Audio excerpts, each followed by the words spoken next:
Genesis chapter 6, verse 18. Very lovely verse here that is picking up where we left off in verse 17, where God had said he's going to bring a cataclysmos, a flood upon the earth, and that everything that has breath in it is going to die. Now we're going to see a remnant is spared through the ark. Ke steso ten diatheken mu prase, e seluse de es ten kiboton, su ke hoi su, kai he gunesu, kai hai gunaikis ten huioinsu meta su. All right, let's start with the kai here. That is just building upon verse 17, continuing God's intentions. The verb here is steso, which is from histemi. It's a first singular future active indicative. That means to raise up or something like that. The Masoretic has cum here, and so this is actually a pretty good translation, assuming cum was the original reading of the translator. And cum also means to raise up. Now, given the object is ten diatheken, which is a covenant, there's been a lot of interesting debate about what exactly the sense of cum or histemi is. Typically, in the Hebrew Bible, whenever you have essentially a kind of new installment of a covenant, you're going to use the verb karat, to cut a covenant. And in Greek, that's typically going to be diatithemi.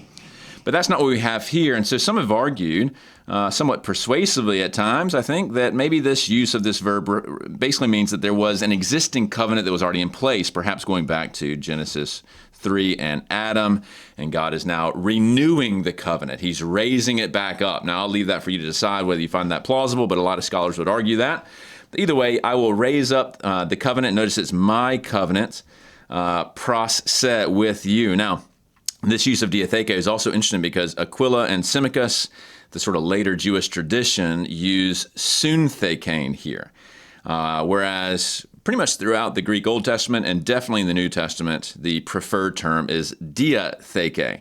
Now, what's the difference? It's quite subtle, but typically scholars will argue that suntheke here is more like a treaty between equals, whereas diatheke tends to be some sort of covenant between unequal parties. And so what's interesting then is you have this mu here modifying the diatheke. It's clearly God's covenant, and then Noah here is the subordinate party. It's interesting, though, that the later Jewish tradition tends to use suntheke, which is a little bit more a treaty or something like that, an agreement between equals. So that's kind of fascinating.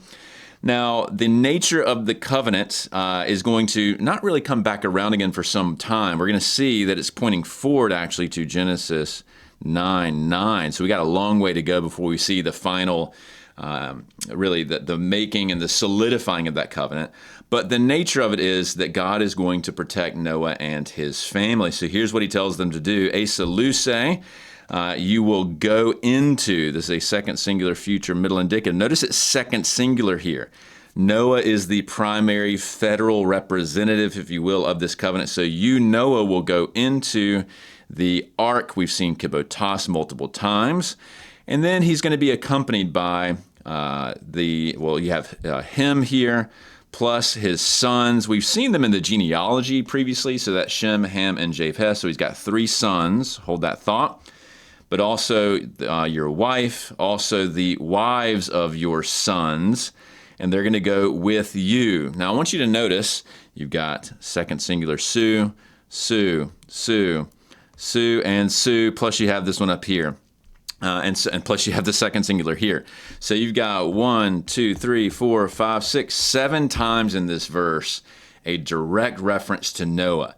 The original text in Hebrew plus this translation is stressing that he is the one who is in covenant with God, but it's going to have blessings for his family. He is the representative and so forth, very much stressing God's commandment to Noah. He is the one that is going to provide, at least from an earthly perspective, protection for this remnant through his obedience to God.